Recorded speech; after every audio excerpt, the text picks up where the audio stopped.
परमेश्वरलाई महिमा होस्। प्रभुका प्रियजनहरू, आजको हाम्रो विषय रहेको छ बगाइएको रगतको महत्त्व। कुनै पनि जीवित प्राणीको शरीरमा रगतको विशेष महत्त्व छ। यदि शरीरमा रगत सिद्धियो भने कुनै पनि प्राणी जीवित रहन असम्भव हुन्छ, किनभने शरीरको रगतमा जीवन हुन्छ। शरीरका विभिन्न अङ्गहरूलाई रक्त सञ्चारको माध्यमले जीवित राख्दछ र तिनीहरूले आफ्नो काम गर्न सक्छन्। तर पनि पवित्र शास्त्र बाइबलले शरीरभित्र सञ्चार हुने वा शरीरभित्र बहने रगतलाई भन्दा पनि बाहिर बगाइएको रगतलाई विशेष जोड दिएको छ। किन बगाइएको रगतलाई धर्मशास्त्रले महत्त्व दिएको छ त? आज हामी यही महत्त्वपूर्ण विषयमा केही छोटो चर्चा गर्नेछौँ। कुनै पनि जीवित प्राणीको शरीरभित्र भएको रगतले जीवनको प्रतिनिधित्व गर्दछ, अर्थात् ऊ जीवित छ भन्ने कुरा दर्शाउँछ भने शरीरबाट बाहिर बगेको रगतले जीवन दिएको भन्ने बुझाउँदछ, अर्थात् मृत्यु भइसकेको छ भन्ने कुरा दर्शाउँछ। यसलाई अर्को शब्दमा भन्नुपर्दा रगत बगाउनुको अर्थ जीवन दान दिनु हो। नेपालीमा एउटा उखान त यहाँहरूले सुन्नुभएकै होला, रगत दान जीवन दान। यो मान्यता अहिलेको समयमा मात्र होइन, प्राचीन कालदेखि नै रहिआएको छ।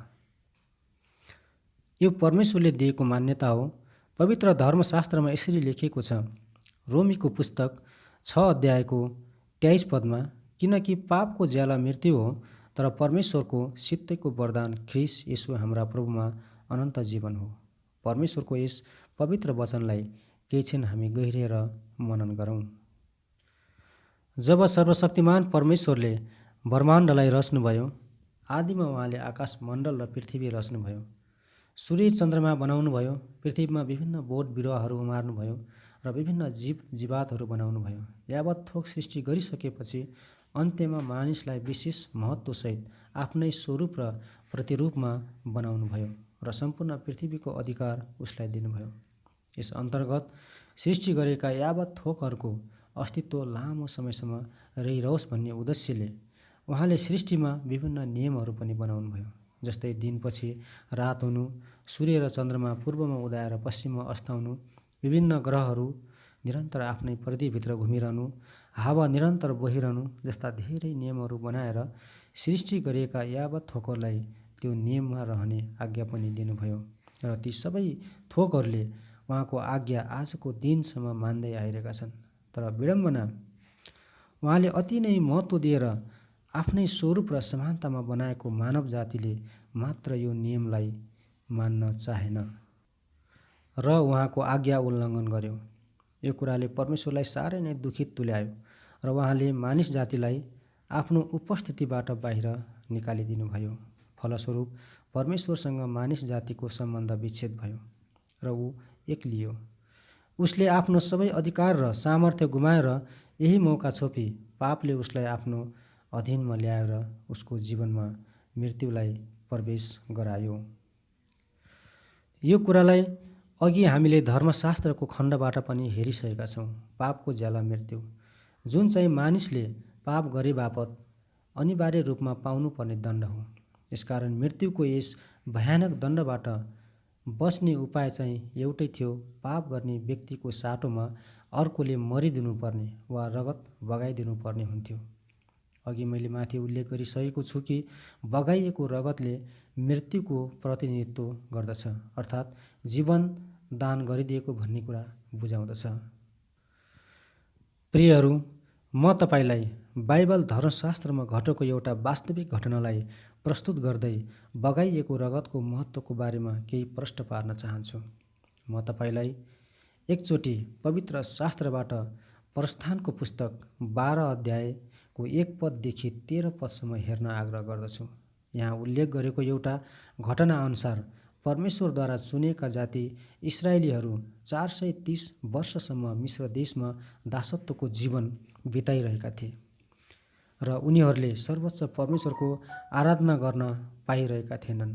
परिणामस्वरूप तिनीहरू धेरै पापमा फँसेका थिए।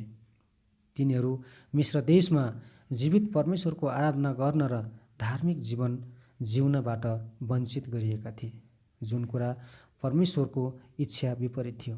यसै कारणले परमेश्वरले इस्राएली जातिलाई मिस्र देशबाट निकालेर ल्याउने योजना बनाउनुभयो।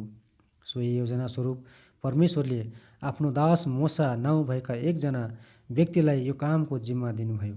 मोसाको लागि यो काम साह्रै कठिन थियो, किनकि मिस्र देशका राजा फारोले यो कुरा कुनै पनि मूल्यमा मान्न तयार थिएनन्। तर पनि परमेश्वर मोसासँग हुनुहुन्थ्यो र उहाँको लागि कुनै पनि कुरा गर्न कठिन र असम्भव थिएन, किनकि परमेश्वरले जे पनि चाहनुहुन्थ्यो त्यो गर्न सक्नुहुन्थ्यो। इस्राएलीहरूलाई छुटकारा दिन परमेश्वरले मिस्र देशमा धेरैवटा भयानक विपत्तिहरू पठाउनुभयो र पनि फारोले आफ्नो निर्णय बदल्न चाहेनन् र इस्राएलीहरूलाई झन कठिन दण्ड दिएर मिस्र देशमै रोकिराखे। परमप्रभु परमेश्वरले मिस्र देशमाथि अझै ठुलो विपत्ति ल्याउने निर्णय गर्नुभयो र त्यहाँ मानिस र पशुका पहिले जन्मेकालाई अर्थात् जेठो चाहिँलाई मार्ने निर्णय गर्नुभयो। त्यो समयमा इस्राएलीहरू पनि त्यही मिस्र देशमा बसोबास गरिरहेको हुनाले यो दण्डको सामना उनीहरूले पनि गर्नुपर्ने देखिन्थ्यो। उनीहरूको लागि पनि मृत्यु निश्चित थियो। यस किसिमको विषम परिस्थितिबाट उम्कन र मृत्युको यस भयानक दण्डबाट बच्न परमेश्वरले उनीहरूलाई निष्खोट पशुको रगत प्रयोग गर्ने एउटा विधि दिनुभयो र इस्राएलीहरूले घरको ढोकाको चौकसमा त्यो रगतको छाप लगाउने आज्ञा दिनुभयो, जसद्वारा ती व्यक्तिहरूले मृत्युबाट छुटकारा पाउनेछन्, अर्थात् तिनीहरूको निस्तार हुनेछ।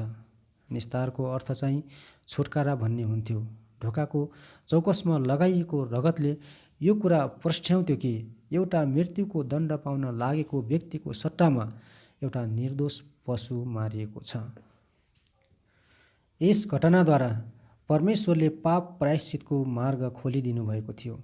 पापद्वारा दण्डको भागीदार भएको मानव जीवनमा एउटा निर्दोष पशुको रगतद्वारा मानिसलाई बचाउने एउटा उपाय प्रस्तुत गर्नुभयो।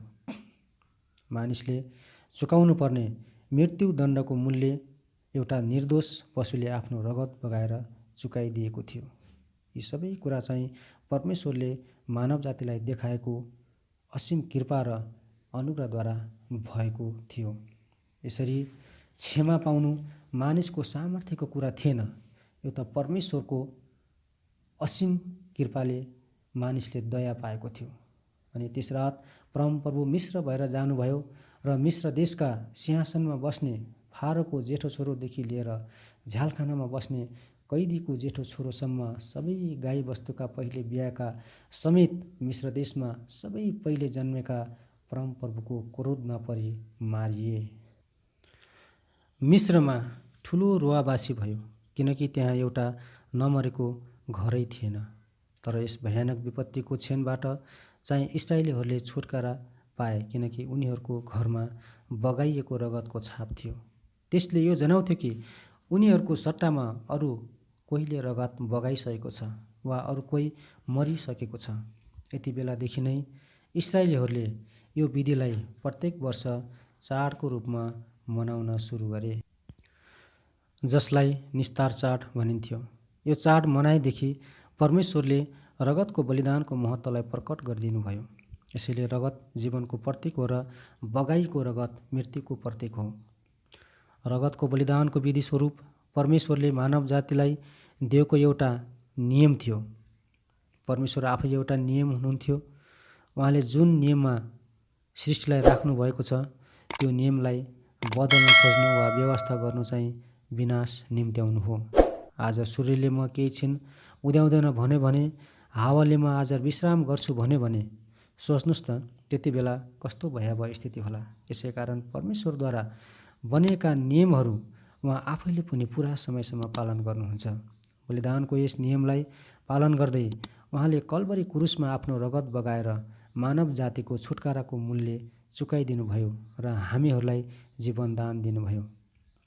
यो भन्नुको मतलब यो होइन कि अब हामीहरू कहिले पनि मर्नु पर्दैन। यो हामीहरू जस्तो पछि अवश्य नै मर्नुपर्छ, यो त हाम्रो शरीरको मृत्यु हो जुन हरेकको लागि अनिवार्य छ। यसपछि पनि अर्को एउटा मृत्यु छ जो आत्माको मृत्यु हो, जुन भयानक छ। यदि हामी कसैले आफ्नो रगत बगाएर यस मृत्युको मूल्य चुकाइदिएन भने आत्मा सदाको लागि नरकको आगोमा जलिरहन्छ, जहाँ धेरै कष्ट हुन्छ, रुवाइ र चित्कार हुन्छ, जसको कहिल्यै अन्त हुँदैन। कल्पना गर्नुहोस् त, पृथ्वीमा यस समयमा 70-80 वर्षका लागि जिउने जीवनमा आउने दुःख र कष्टको सामना गर्न हामीहरूलाई धेरै कठिन हुन्छ भने त्यो कहिले नसकिने नरकको दण्डमा छटपटाउनु पर्दा कस्तो होला? केही क्षण विचार गरौँ त। इस्राएलीहरूलाई दिएको बलिदानको विधिद्वारा यो प्रष्ट हुन्छ कि पाप क्षमाको लागि रगत बगाउन आवश्यक थियो। त्यहाँ एउटा नमुना स्वरूप परमेश्वरले मानिसलाई पशुको बलिदानद्वारा आफ्ना पापको प्रायश्चित गर्ने आज्ञा दिनुभयो। तर पवित्र बाइबलमा हिब्रूको पुस्तक 10 अध्यायको 3 पददेखि 4 पदमा यसरी लेखिएको छ, तर बलिदानले सालन्ती पापको सम्झना गराउँछ, किनकि साँढे र बोकाको रगतले पाप हरण गर्न असम्भव छ। यी पदहरूबाट हामीले यो बुझ्न सक्छौँ कि रगत जसले मानिसका सम्पूर्ण पाप क्षमा गर्छ त्यो येशूको रगत हो, जुन सम्पूर्ण पृथ्वीका मानिसका लागि सदाको लागि एकचोटि परमेश्वरको पुत्र येशू ख्रिस्टले बगाइसक्नु भएको छ। अब उसो कुनै बलिदान गर्न आवश्यक छैन। उहाँले यसो नगरिकन पनि कुनै चमत्कारद्वारा मानिसका पाप क्षमा गर्न सक्नुहुन्थ्यो, तर त्यसो उहाँले गर्नु भएन। किन? यसको एउटै रहस्य छ। परमेश्वर स्वर्गलाई छोडी यस धरतीमा आई आफैलाई बलि चढाएर मानिसलाई क्षमा गर्नुभयो। कसैलाई बचाउन आफूलाई बलिदान गर्नुभयो। यो एउटा ईश्वरले मानिसहरूलाई देखाएको प्रेम थियो। तर आजसम्म पनि धेरै मानिसहरूले यस्तो अपार प्रेमलाई देख्न सकिरहेको छैनन् भनेदेखि बलिदान बिना नै क्षमा गरेको पाप र परमेश्वरको प्रेमलाई के हामीले देख्न सक्ने थियौँ त? अवश्य पनि देख्न सक्ने थिएनौँ। परमेश्वरले मात्रै आफ्नो शुद्ध र अनमोल रगत बगाएर नरकको भयानक मृत्युबाट हाम्रो आत्मालाई बचाउन सक्नुहुन्छ। यदि उहाँको रगत र नबगेको भए हाम्रा पापका दण्डहरू पनि जस्ताका त्यस्तै रहने थिए। यदि प्रभु येशू रगत नबगाइकन स्वर्ग चढिजानु भएको भए हाम्रा दण्डहरू हामीबाट हटाइने थिएनन्। त्यसैले पाप प्रायश्चितका लागि रगत बग्न आवश्यक थियो। प्रभुका प्रियजनहरू, आउनुहोस् आज यस्तो अवर्णीय र अपार प्रेमलाई हेरौँ। हाम्रा पाप क्षमाका लागि येशू ख्रिस्ट मानिस जस्तै भएर यस धरतीमा आउनुभयो र आफ्नो पवित्र र अनमोल रगतद्वारा हाम्रा सबै दण्डहरू मेटाइदिनुभयो। हामी मर्नुपर्ने थियो, तर उहाँ आफैले नै हाम्रो लागि मरेर हामीलाई बचाउनुभयो। के यसरी कसैले हामीलाई प्रेम गर्ने सक्छ? यदि सक्छ भने त्यो परमेश्वर बाहेक अरू कोही हुन सक्दैन। त्यसैले आउनुहोस् उहाँलाई नै यो जीवन समर्पण गरौँ। परमेश्वरले तपाईँहरूलाई प्रशस्त आशिष दिनुभएको होस्। आमेन।